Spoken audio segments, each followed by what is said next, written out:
The man I'm about to introduce is an entrepreneur, an artist, straight up gangster, a father, a husband, and a whole lot of things to a whole lot of people.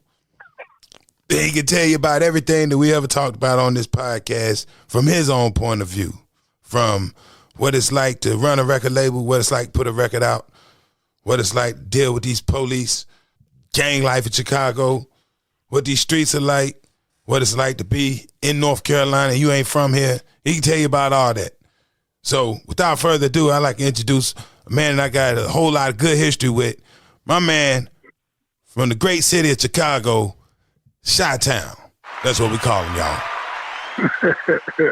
What's going on with it, Cap? Hey, man, we got to make it real for the motherfucking people, man. You know what I'm saying? They missed out on some great shit we touched on, man. And it's only right that I feed their soul with it. Yeah, man. You know, so here it is. Without further ado, first of all, why would I call this man right here?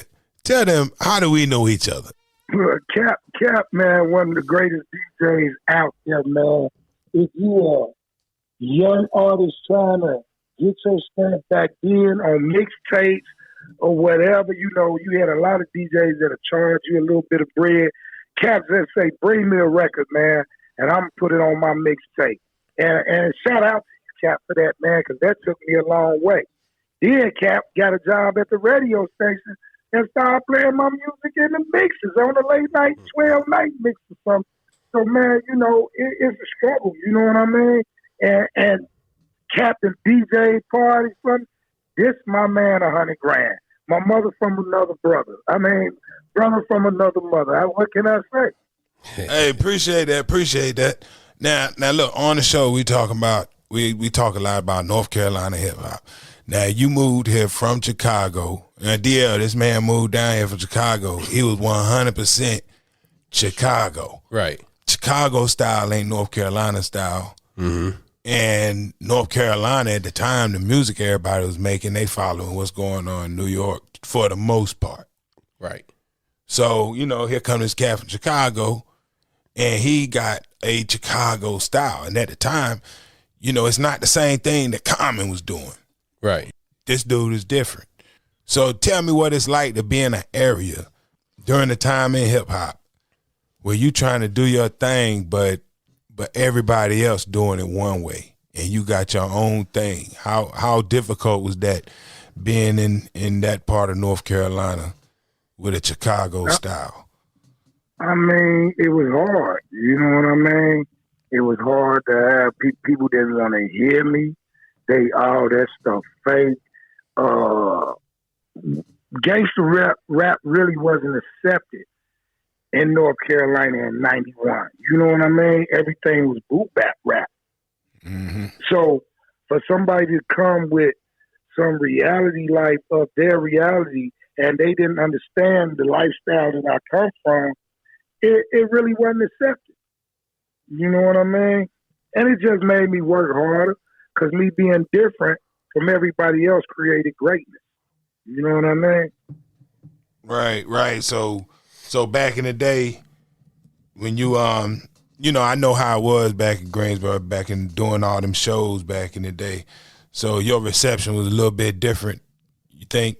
Yeah, man, cause we used to do shows at Movers and Shakers, and they had this little group out called the Pit Stalkers. That was Dana Lucci and Zelensky. And Shabazz and Rashida and Shabazz, Zelensky, Dana Lucci, R.I.P. to Dana. When you said that other group, was that other group Livestock? I remember the first go round. You try to remember the name of the other group. I've been throwing names around in my head that would have been performing back then. This was one of the Fendi groups. I don't know. It wasn't Livestock. I remember Livestock. One of the boys, he had the little BMW. Well, R.I.P. to my man Spot. Yeah, man. And they used to mess my mic up, you know, because I get on there, I'm getting on there like, yeah, I'm riding and I'm clutching my pipe, and if you do it, it's going to be a bad night. So they didn't want to hear that. You know what I'm saying? Right. They didn't want to hear that. It was more like, and to the upbeat and this, that, raw, and that more swing hip hop, boom bap type punchline stuff. And I wasn't with it. I was more live and direct. So yeah, it was hard for him to accept it, but look at it years later. Right.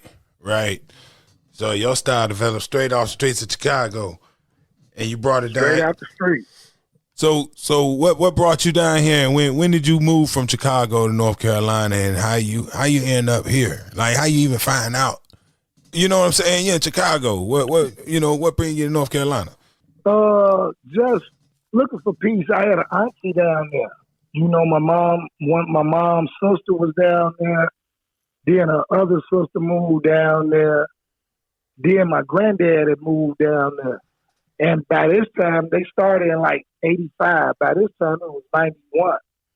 So with it being 91, I go down there and visit, and it was sweet. Grass green, no gunshots, no ambulance, police, ain't sweating. You know what I'm saying? I said, oh, this is a nice spot. I'm coming back here. So as opposed to Chicago. Huh? So as opposed to what you were used to in Chicago. Man, gunshots, getting shot at, shooting at people, breaking in houses getting broke in, stealing cars getting stolen, everything. Coming up in the streets of Chi is a different beat. You know what I mean? If you can make it out the Chi, you can make it anywhere. That's what I was told as a child. So everybody, it's no secret about how bad the gang culture is in Chicago. Like, going all the way back to the mafia days, of course. So, by you being a youngster looking for peace, I would assume that there was no peace in Chicago. Were you yourself affiliated in any of this? Heavily affiliated. Held positions, you know what I mean? I was heavily affiliated. With the Growth and Development Organization. What the white people try and say, gangster disciples, they got to make us look or sound, you know what I mean? Like we ruthless, when all actuality is about each one teaching one. Nobody will be waiting on anybody. Everybody will be somebody. It's about growing and developing. You know what I mean? So we had the police on us about that, because they was doing the job that the white superiors told them to do. Get on them, and then you had other gang members trying to come, at your territory. It's a lifestyle up there. It's something that you just grow up doing. Right. And it was different in North Carolina. North Carolina was sweet. You know what I'm saying? I got a question for you. I'm from North Carolina all my life, and I watch a lot of people move here from other places, and there seem to be like, two ways to move here. Like some people move here and they kind of just get absorbed right into whatever's going on here. And then some people move here and everybody gravitate to them and they kind of bring their culture to the area. You know what I'm saying? So for you, which one did you find when you moved here? Did you find that people were intrigued by your Chicago ways and you found that they were influenced by that? Or did you come down and say, you know what, man, this High Point is chill and you got absorbed more into High Point or Greensboro or wherever, more into North Carolina? It was a slow process. You know what I mean? It was like I came and people, I had the fly clothes that people didn't have. They hadn't seen. So naturally they gravitated. But then they wanted to be aware, and I get it because I'm a stranger in this town. They want to see how I'm moving, and as people grew to know who I was and how I moved, they kind of like admired it, and they wanted to kind of like gravitate toward that lifestyle. I didn't come down, like a lot of people will come down on that word one, son. I'm from New York. Y'all slow, B. I seen a lot of people go back in a box. You know what I'm saying? Because you're not in New York. You're on these people's hometown. They might operate different from how you operate. So with me coming down there knowing that I'm a guest and moving appropriately as a guest until I was accepted as one of their own, I moved as a guest.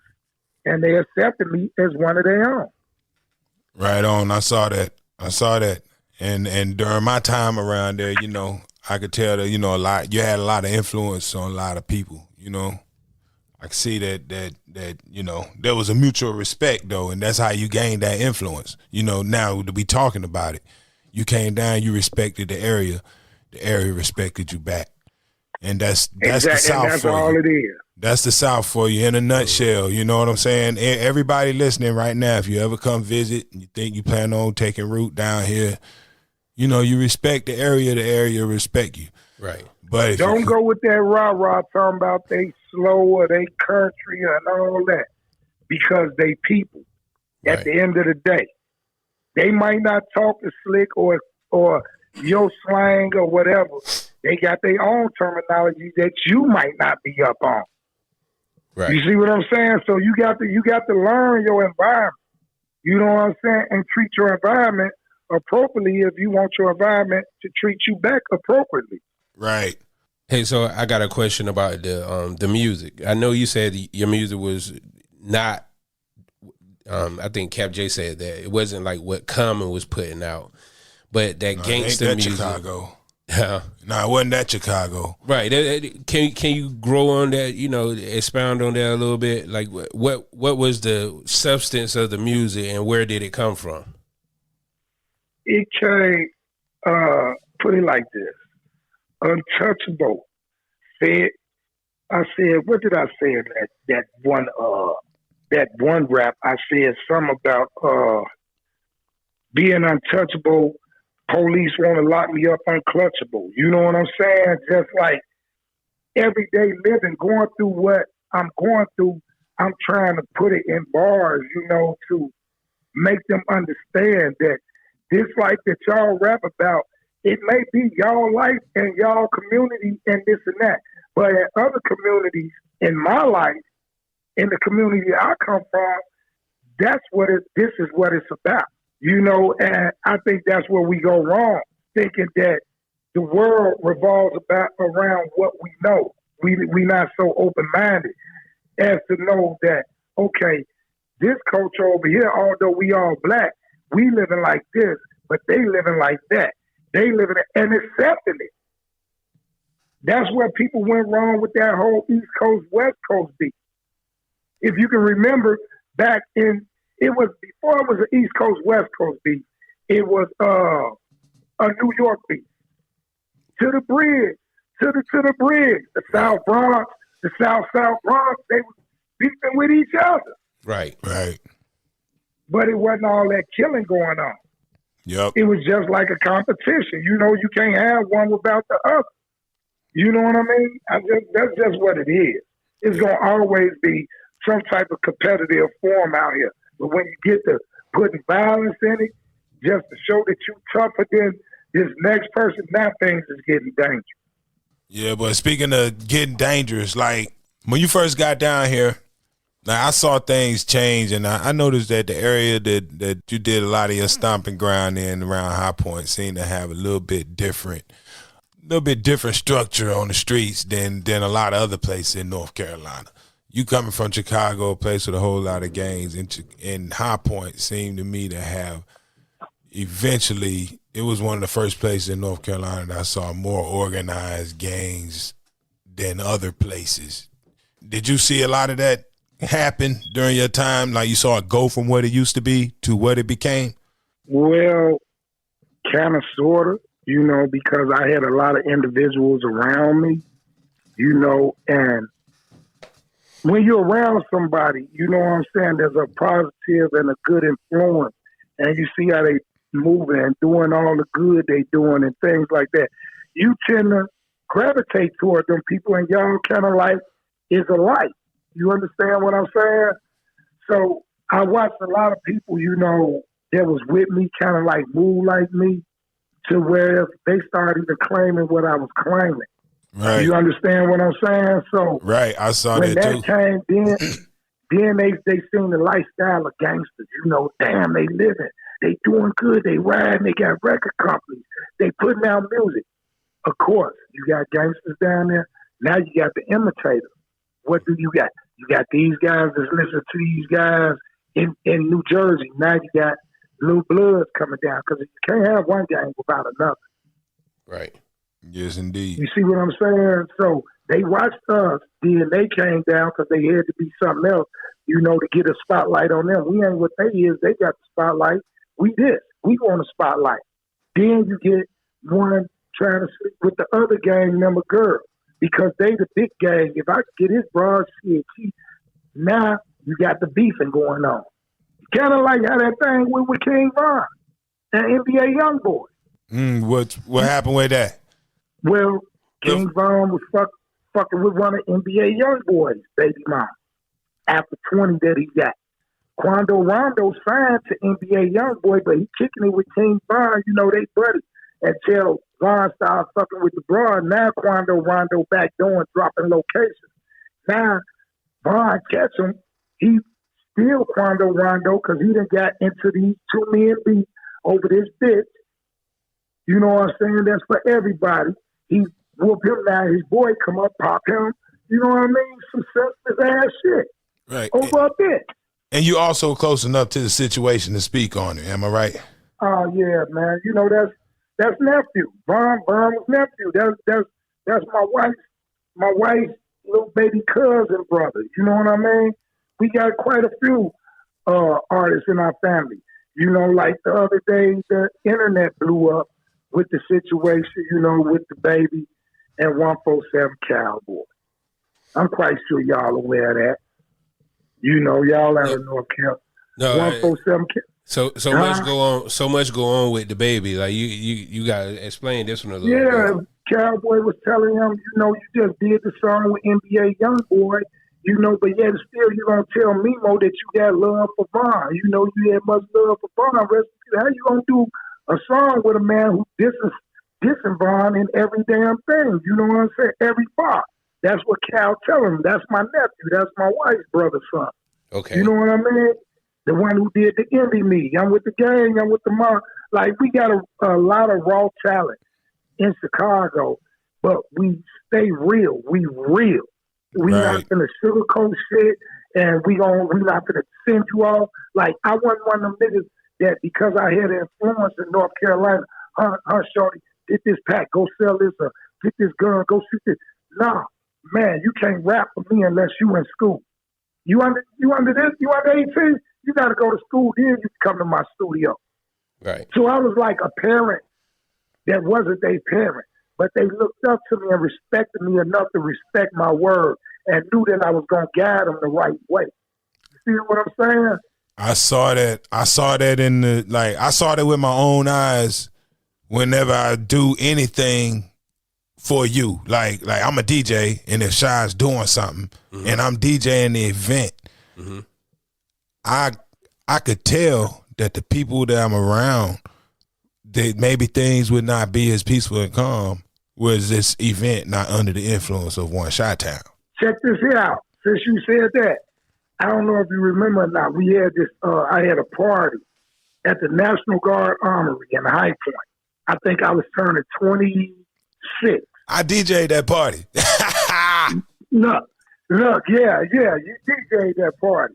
And in High Point, that shit's small as a toenail. That shit's small. So you got the South Side beefing with the East Side. You know what I'm saying? And me, I'm a brother that's coming down there about growth. So I throw a party at the Armory. Everybody can get in free. I rolled up about 1,000 blunts. I'm giving everybody blunts at the door. You know what I mean? Like, seriously, DL. It's just like that. On my flyer Right. here, check your egos at the door. Like, ain't nobody bigger than nobody when you come to my shit. Everybody came in there, and I think we had everybody peaceful because I had strippers come too. All it takes is a little strippers and weed. And you had the food. Everybody was friends. Cap, you DJ'd the damn party. Yep, I think you had fried chicken too. Like, you know what I'm saying? That fried. That's gonna make it all come together. Straight up. And that was the beginning of the peace movement in High Point. Right. People realized that what they thought they was arguing at war with each other was nothing. I told I tell people all the time. I told DL. I said, man, I have been at High Point like totally 100% surrounded by gangsters, but it's a different type of feeling though. It didn't feel as dangerous as you might think it would feel. There's a lot of love in High Point, you know, at least during that time period. You know what I'm saying? And you know what that tells me? What's that? You were in the presence of Crips. How you know that? Because that from a civilian point of view who's been around both sides, I guess, or both affiliations, the Crip situation is always calmer than the blood one. Like you'll be amongst. Hey, look, it's funny you say that, but yeah, I've the majority of my experience has been spent around Crips. Yes. And I'm gonna tell you something about me being out there. I am what I am, right? Mm-hmm. I linked with my little man from St. Louis. He was a rolling 60. Mm. That's all I had around me. Them niggas was so gangster. They called themselves gangster Crips. Mm-hmm. So, and that's exactly how they move. Right. Hey, I know at one time I did a party for you. It wasn't that one at the Army. It was the next one at the hotel. And Off the chain. that was a great party, man. And that night, man, after it was over with, man, me and all your boys, that whole crew, we took this big picture, man. I would pay money for a copy of that picture. You know what I'm saying? You just talking about legendary photos. You know what I'm saying? Yeah. Hey, but I don't know where that picture at. That was at the party that I threw at the hotel. Right, I had people down from Chicago. I had on orange blazers, some orange shoes. This me. I'm looking like the popsicle man. Got done it back then. I had on orange blazer, some orange shoes, like paisley tie with some dark blue pants. Yes, I remember that clear, and an orange tie. Yep. I thought I was shit sharp. Yeah, man, that was a legendary night, man. But you know, I DJed a lot of places, man, and it's hard to pull off nights like you pulled off without no BS going down. You know what I'm saying? Right. And so I knew as a DJ, and from dealing with all the people that I dealt with, I knew how real you were, not just from our personal interactions. Me going to places like this and nothing going down mean that Shy is a real one, because they respect his event. Right. Everybody respect his event. So Shy, I got a question for you, because you know a lot of people, everybody's screaming real this and real that on the internet and in their music nowadays, and you do have some real ones, street ones, that will actually pull their gun out and pop somebody. Now, at one point, this was all acting to a certain level, and then the streets kind of took over hip hop, and well, I would say more so rap music than hip hop. And the reason, you know, me and Cap J have talked about this before, like the distinction that I hold between what's hip hop and what's rap. A lot of this stuff that's coming out nowadays is rap. A lot of this industry controlled stuff, I don't consider hip hop. I consider this rap, because a lot of these artists, quote unquote artists, will do anything for a check. And I think that's like the major difference, in my opinion, between a hip hop artist and a rap artist. Where do you see this thing going if the real ones, as we say, or the ones that are imitating this realness, continue on the way they're going? Because, you know, and I'm going to go back for a second, because we in North Carolina, there's a lot of the Baby fans here. And with the Baby doing this album with NBA Youngboy, there's been a lot of threats thrown at the Baby. And a lot of these threats that are thrown at the Baby are coming from certified gang members. And the reason why I'm asking, like, where do you see, like, you know, with your 20 plus years in the industry, where do you see this going? And do you think that it will have another 20 years if we keep going down the same path that we're going down right now? In New York, they started banning drill music. Yes. As far as the baby is a performer. You can't take him serious. The man wore a diaper. Yeah. He wore muscle suits. And he You know said what I'm that saying? he said that about doing the album with NBA YoungBoy. Like he didn't really care about the beef that was going on in the streets. This album is gonna sell, and that was his motive behind doing it. But see, what was the motive behind dropping it on the same day as King Von? You know what I'm saying? You know that they normally had this beef going. Yeah, the You see industry. what I'm saying? The baby's trying to play both sides in the middle because he's soft as hell. Everything the baby do be like a setup. And he's a clown. He paying people to fake like he knocked them out and putting it on camera for attention.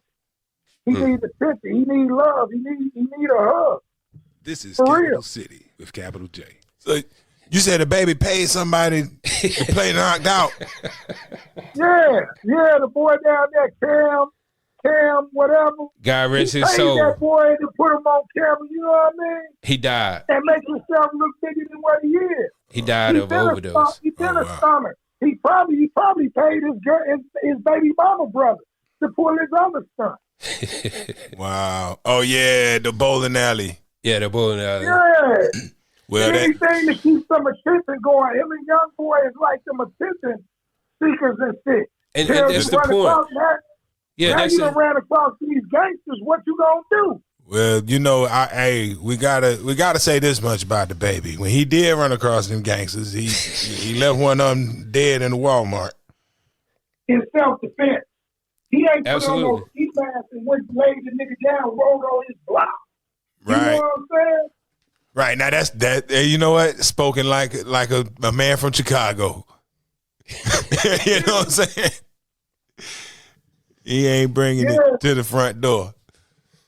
Yeah, all this, and you got to put it on the internet that you did. Real gangsters don't do that. How many damn times you seen Al Capone on the internet right now back then? Pick up the phone and say, yeah, we killed these niggas. They meet in the back room. Right. If they knocked the nigga brains out, they just left his ass there. Wasn't there no to talk about? They cut his ass up and buried him. You need validation from the public for everything you do. You weak as hell. Hey, can you bring it up a little bit closer to the phone so we don't lose you. Oh yeah, my bad. I'm That's trying to Chicago. put something together. I had to put that thing on the other time. Hey, we understand this. Look, we doing the same thing over here, man. It's party time, man. We having a convo. You know what I'm saying? Yeah, man. But I ain't say something, man. I mean, he did what he had to do to make some money. But remember, at the end of the day, you're dealing with men, so you got to deal. You're dealing with men who got feelings about this other man who passed, and you doing a song with his enemy. So you just got to be ready for whatever repercussions come with it. I mean, shit, y'all rappers, y'all ain't no real thugs anyway. We get it. We had this conversation on the podcast. We've actually had it a couple times about not so much as what's real and what's fake, but just all the hoopla that's going that comes along with all the street stuff that's in the industry right now. And we actually have a episode called "The Most Dangerous Profession in the World," and that's rap, a rapper.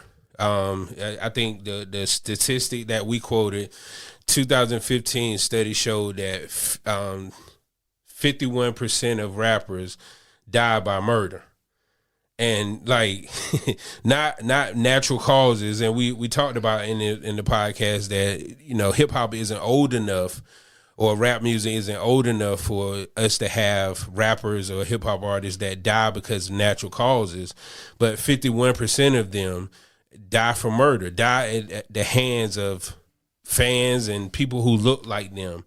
And that's what makes it the most dangerous profession. There's other things that goes along with it, like we talked about the hip hop police. I don't know if we talked about it at the second go. Yeah.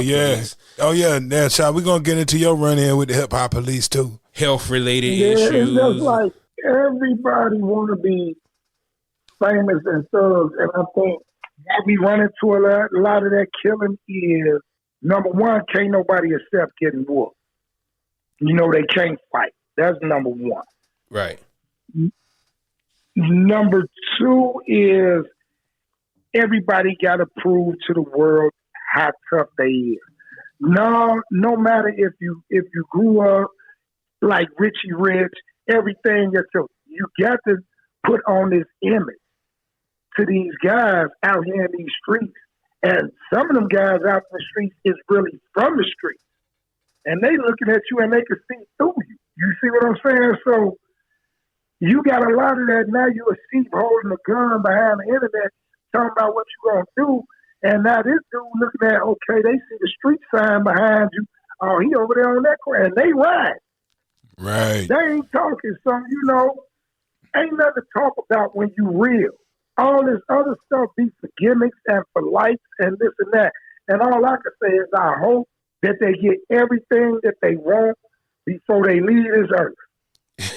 You know what I'm saying? That's the craziest part to me because, like, I didn't grow up with Crips and Bloods, but I grew up with some from back home that'll do something about you if you disrespect them. And to this day, these same people do not mess with the internet.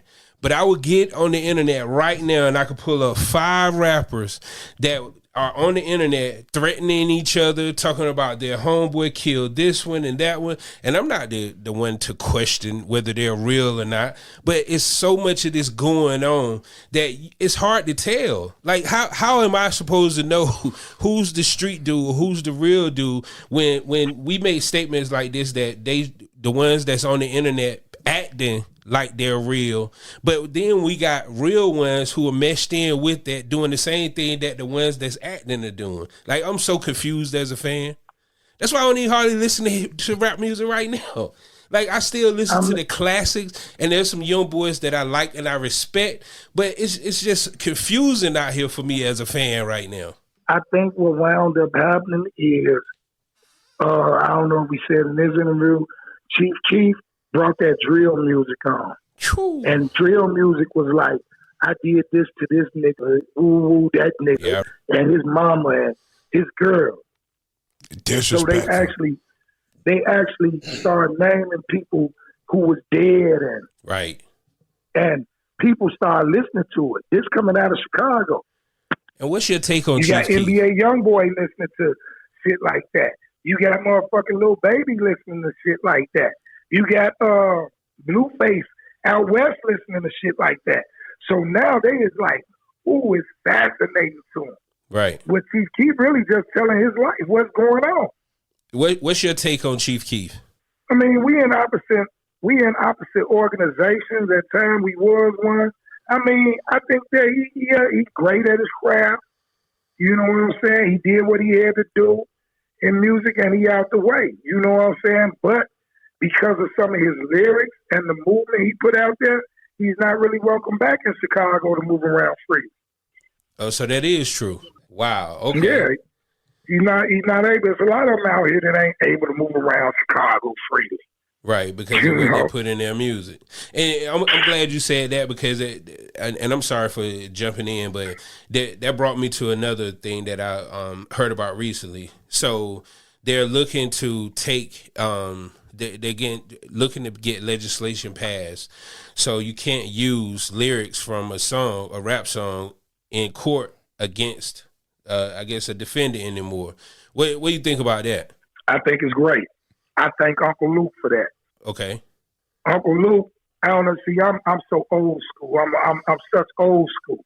Yeah, we know. They tried to stop us from our rights on what we spoke in music. Remember, because he was with that pussy and that was 19. That court case was like 1990 and 1991. Right. And he beat it. He won. Yep, he won. Yep. Up under the Freedom of Speech Act. So with freedom of speech, it's cool. They're taking our creativity. It's just like shooting a movie, right? Where the bad guy died, the white boy, but it's a movie. This is for entertainment. You feel what I'm saying? It's a difference, music though. Is for entertainment. It's a difference. And you know just as well as I know what the difference is. You name it dead people and this and that. Who have actually lost their lives. But you know something though? Even though in cases like that, the police know, the streets know. Right. I'm still right now, I have to say that I'm against using them lyrics in court. Even if everybody knows that you sit right here and saying you did it. because just as easily as you could be telling the truth, you could be entertaining people with a story. You can be we shouldn't even open that wormhole, because what's gonna happen is you're gonna find people, more and more black people gonna get locked up. They're locked up. Now I'm in favor. I just want to get your take on it from being from, like next thing you know, everybody in your group get locked up because you wrote a song called "Whipping It," and they be like, "Whipping what? What you do? You whipping crack?" You see what I'm saying? And next thing you know, just because you doing the whip it dance, looking like you stirring crack in the pot. Right. This is what it could turn into. So just to keep from going down that rabbit hole, I'm against. It's taking some of our rights away. Right. I ain't gonna mess with that. We have the right to write what we want to write. We have freedom of press, freedom of speech. Mm-hmm. They can't take that away. We can say what we want to say. You can try and dissect and say what he said and this. No, don't do that. Mm-hmm. Because I said that Lulu did a drive-by. Now you making me either witness the drive-by or you put me in the drive-by with them. Right. When I'm just saying what the street's saying. Now, it's a slippery slope, though, because, if you can't prosecute based on this snitching that goes on after the fact, you also got to start looking at the threats that go out ahead of time. You also can't do nothing about that either. You see what I'm saying? So you got two dudes legitimately beefing. It's like, tomorrow night, I'm going to kill you at your birthday party. I can't do nothing. And really, there's nothing the police can do about it because of this very same thing. So, there's a pros and cons to this whole argument. Yes, sir. Absolutely. Yes, sir. It's a deep one. You know what I'm saying? We could do a whole show. I don't want to see no more of us locked up behind us running our mouth. Right. Brothers gotta be careful, man. Like down there, we talk Jacksonville. You been seeing what's going on with them cats in Jacksonville, Shy? Whew. No, I ain't seen them, man. What they do got going on down there?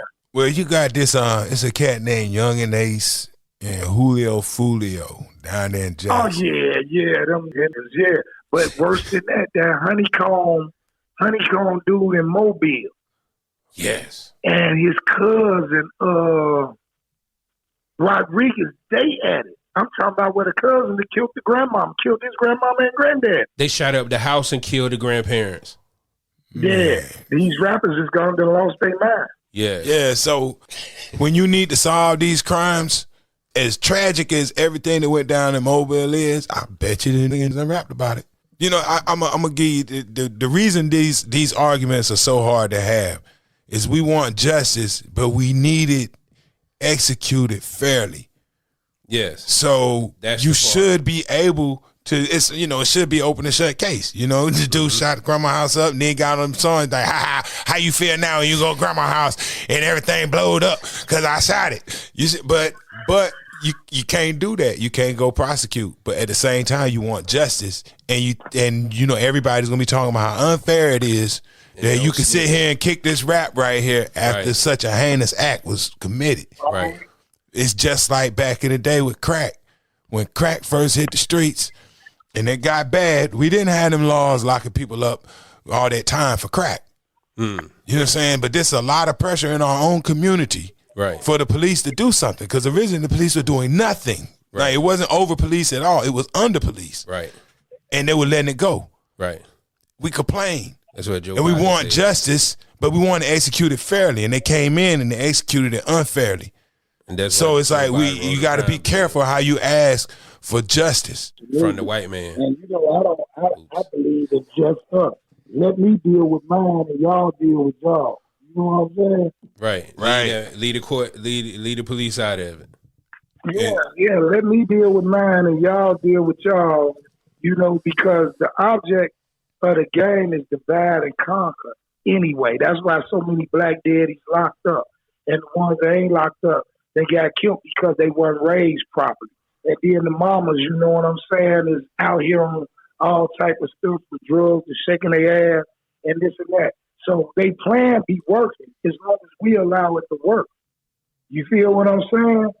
I'm not with none of them laws and none. We'll deal with our own community. Stay the fuck from over here. Have it ever dawned on y'all that they put white police in black communities to try to tell us how to run our community? Yes. Yes. They don't know nothing about how we live. Our community different from theirs. So how you gonna put them over here? Put some black police in our community that's from our community. It's the same thing with the teachers too. You know, Right. This is and here goes in a larger It's a control thing. in a larger respect, like what we watch on TV. You know, it's white people in control of that. Yeah. When you go to school, it's white teachers and white police officers. Right. So we're taught, we're educated, we're policed, and we are entertained. All that's decided not by us. Right.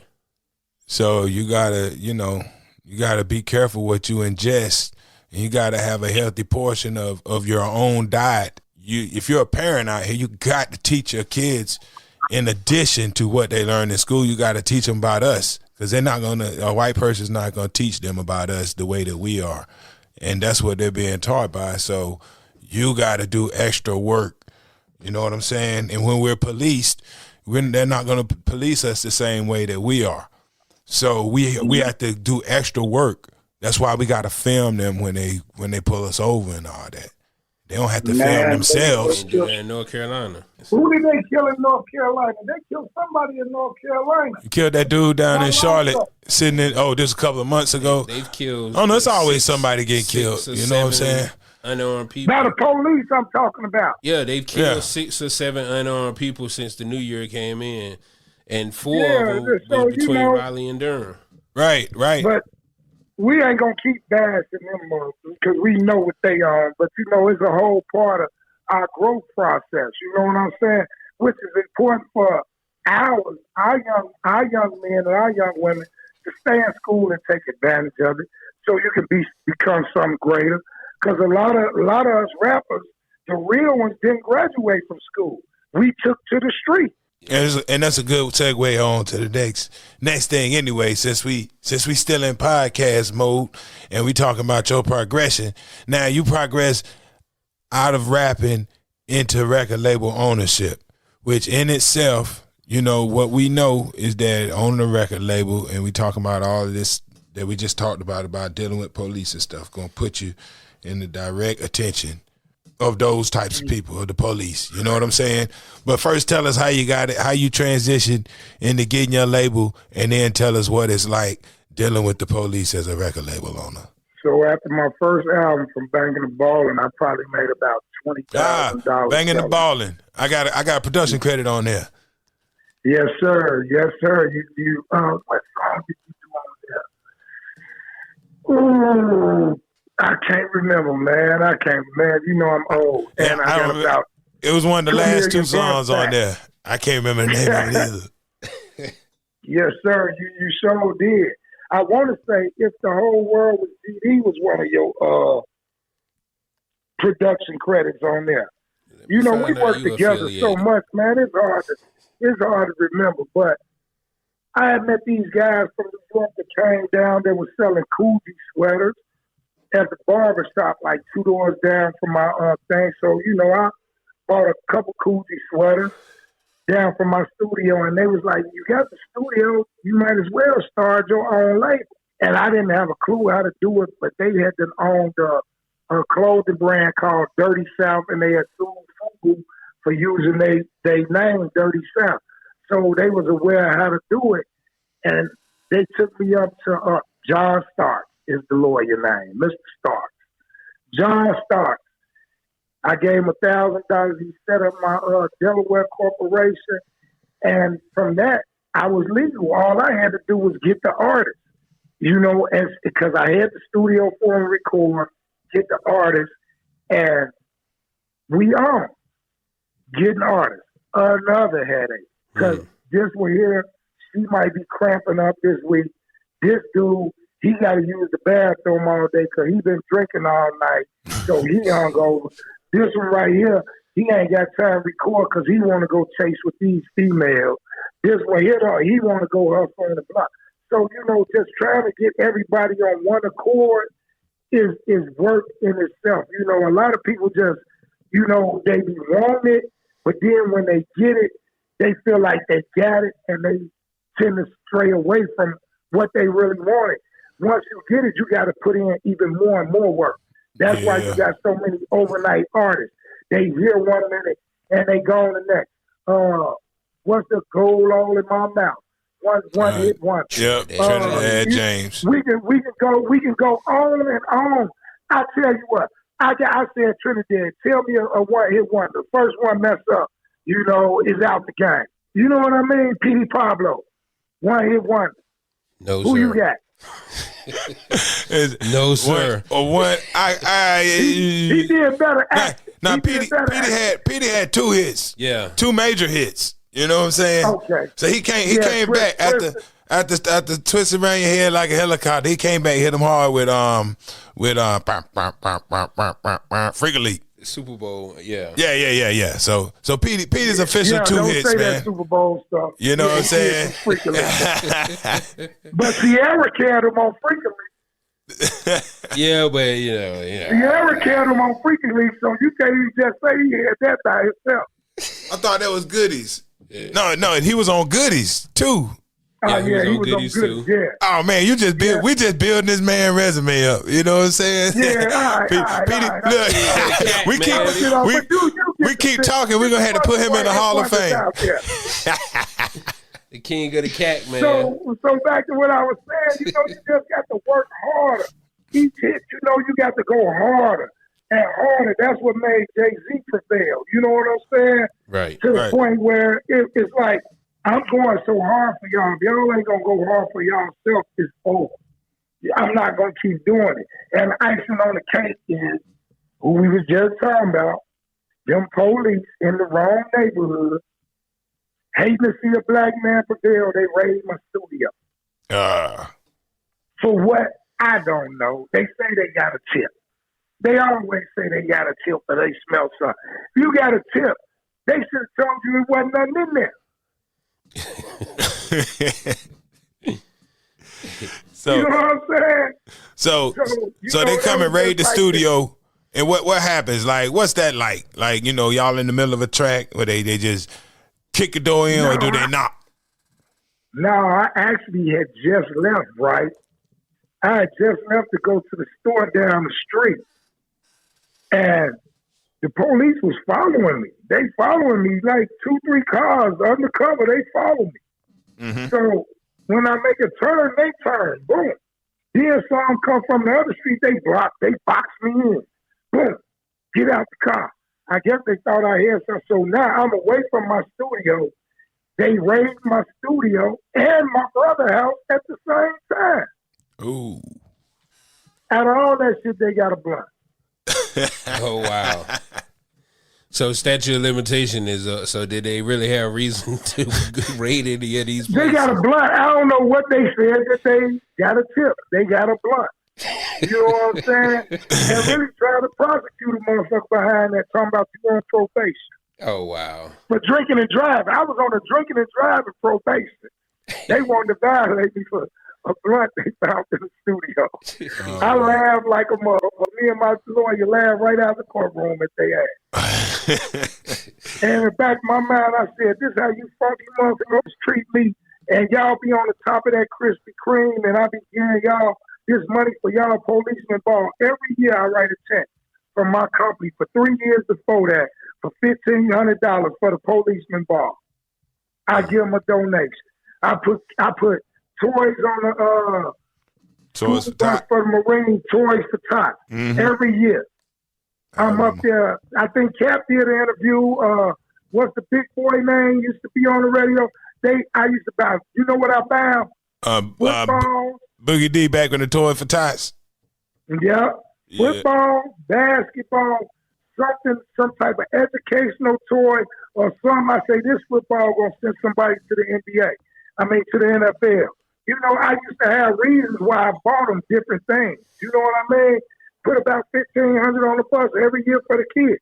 So why would y'all raid my studio? Because y'all heard that there's drugs in there. That's why I call them hip hop police. Y'all just didn't like to see a man successful. Hey, everybody I know that had a studio. Well, not everybody, but most people, you know, at some point, you know, the police showed up at some point. It's across the board. Everybody got to go through it. That make me feel better that I wasn't targeted. No, you were targeted. They target. What I'm saying is they targeted every last one of y'all. say I was targeted. They targeted all of y'all. Yeah, they targeting all y'all. If you got a studio, you know, it's certain things, man. And, you know, matter of fact, while we was gonna take a moment, we're gonna sidetrack for a minute. People, if you riding around, here goes some things that the police are always looking for. They're always gonna buy the black dude a studio. Tinted windows, rims. 4 deep. Baseball hat. Saggy britches. Sitting up close to the steering wheel. You know what I'm saying? Smoking trees. They smell it on you, you know. These are the things that black people get profiled for. So that was just a public service announcement right quick. It's a major one, but you said it in the end. What's that? Being black. Being black. You know what I'm saying? Just being black. So be aware, you know, that while you're out here. That being black, your ass can get pulled over. We watched a little 19-year-old boy in Ohio get killed in a park for playing with a damn little toy gun with orange on the tip. Them people rolled up, jumped out the car, and just shot him. Said nothing. I don't even think he was 9. He was 11, 12. Oh, he was older than that? Okay. Tamir Rice, right? Yeah, I thought he was younger than that. Yeah, little Tamir, you know what I'm saying? So they profiled. Do you think that approach would have been different if it was a little white boy in the park? And then their excuse was, tell him to play with guns like that in his backyard. This is a fucking park.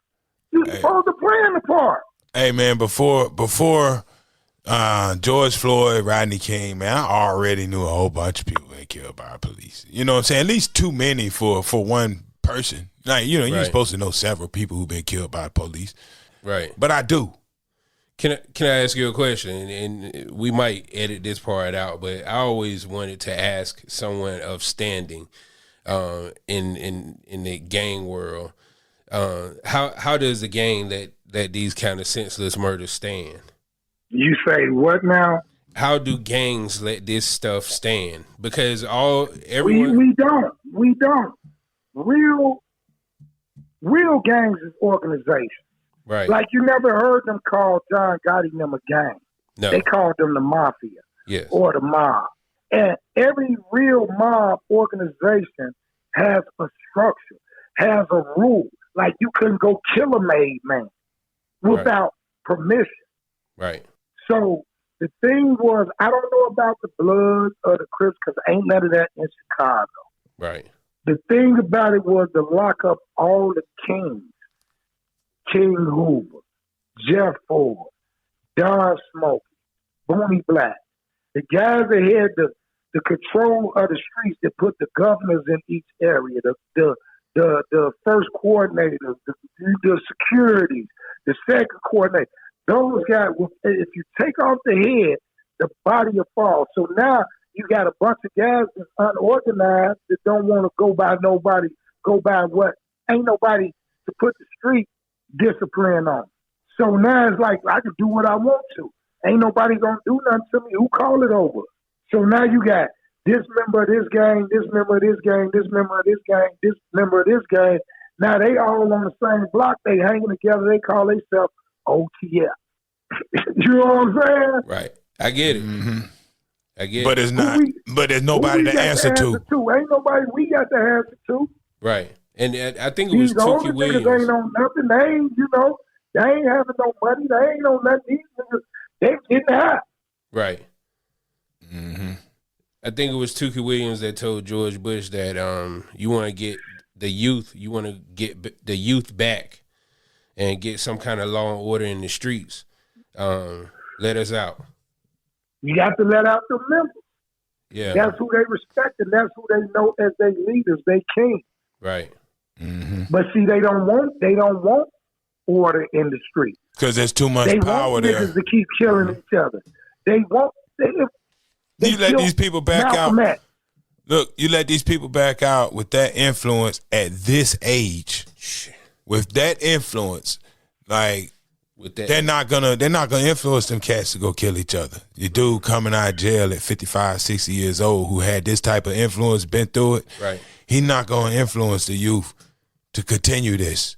No, That's so 70-year-old leader gonna come home with his motherfucking 2 million followers, and he's gonna say, everybody over the age of 18 go get registered to vote. You believe in what this man say, you going to get registered to vote. If Farrakhan told the Muslims, everybody over 18, y'all Muslims, get registered to vote, they going to get registered to vote. They go to another mosque meeting, he say, our whole congregation, every Muslim voting for Barack Obama, every Muslim vote for Barack Obama. That's why Malcolm X was killed. mm-hmm. That's why they came to Huey P. Newton. Mm-hmm. Too much power. If we got that amount of power, what we control? The political system. and that amount of The power political system, we control the legislative and the judicial. and the power within that community is locked up right now. The power to sway it and turn it into a political juggernaut. And you're exactly right. That's why I said they don't want that to happen. What's happening right now is exactly what they want to happen, and niggas is falling for it. They act like they get paid off the likes and the views and the comments. Right. You know, I watched you go from the music, then we had the record label and everything. Where you at now? Well, I mean, you Right know, now, I'm in yeah, what's life I'm been? in the women, man. I'm in the women. I mean, not in a good way. That's in a good way. You know what I'm saying? I got me and my wife own an all organic cosmetic line called Lilo's Litty Lips Organic Cosmetics. Oh, you saying the women? I thought, you know what I'm saying? I thought you had some pimping going on. Nah, hell no. Yeah, we pimping these hoes right now. You know what I'm saying? I don't want them motherfucking problems, man. I don't want them problems. Too much work. Yeah, right? man. I'm in the really servicing them and making them happy. You know what I'm saying? It's a venture that my wife wanted to get off into, her own cosmetic line. So we doing that. Hey, we're going to get the plug in, man. Get the plug in, man. Yeah, it's Lilo's Litty Lips. What is it now? .com. LeeLosLittyLips.com. LeeLosLittyLips.com. And we got the beauty bar down here. Whenever y'all in Atlanta, Georgia, Noonan, Georgia area, come down and y'all come to Change the Faces Beauty Bar and get the 30% discount. Mention the Grandpapa Don. You got to mention Capital J and DL to get that discount. You heard? That's what's up. That's what's up. Dope. That's official. First sponsor. Yeah. everything organic and vegan. You know, we deal with all natural. Because so many times women, you know, they might change their diet. I don't eat red meat. I don't eat pork. But they put all that animal fat in them products to make it do what it do. Ours is like shea butter base, you know what I'm saying? And things of that nature. Aloe. We don't use no animal byproduct in our stuff. Right. Dope. Well, that's what's But up. yeah, man. I'm building houses now, man. You know, you just got to keep traveling in life. You Word. building houses. Real estate. I'm a professional contractor now. I went to school for that, got my contractor's license, got a bunch of people working for me building them houses. You know, I'm pointing the finger. Hey, that's what's up, man. Congratulations on your successful transition to other stuff. I mean, it's a struggle, man. Everything is a struggle. You just got to step out on faith and believe in yourself. And once you believe in yourself, others will start to believe in you. That's anything anybody want to do. You don't need no validation from no internet, no likes, no comments, nothing to prove that you who you are. And so many times these young brothers these days get lost in that. And with them getting lost, they wind up losing themselves. Mama's crying, family ain't happy. I mean, come on, man, we got to do better. Hey, ladies and gentlemen, man, this has been an awesome time right here we just had chatting it up with my man Chi-Town, a legendary Chi-Town, North Carolina hip-hop legend, street legend, music legend, entrepreneur legend, still out here working hard, and everything we taught y'all today, man. Hope you got a lot out of it. And that's about it, man. It's the Capital City Podcast. Alongside my main man DL and the legendary Chi-Town. Talk to the people one time, y'all. Yeah. Y'all go follow me at Grandpapa Don on Instagram on all accounts. I am the Grandpapa Don. Y'all holler at me. Hey, thanks for having me, man. Straight up, we got to do this again. Hey, that's what's up, Chi, man. Thank you, brother. This is Capital City with Capital J.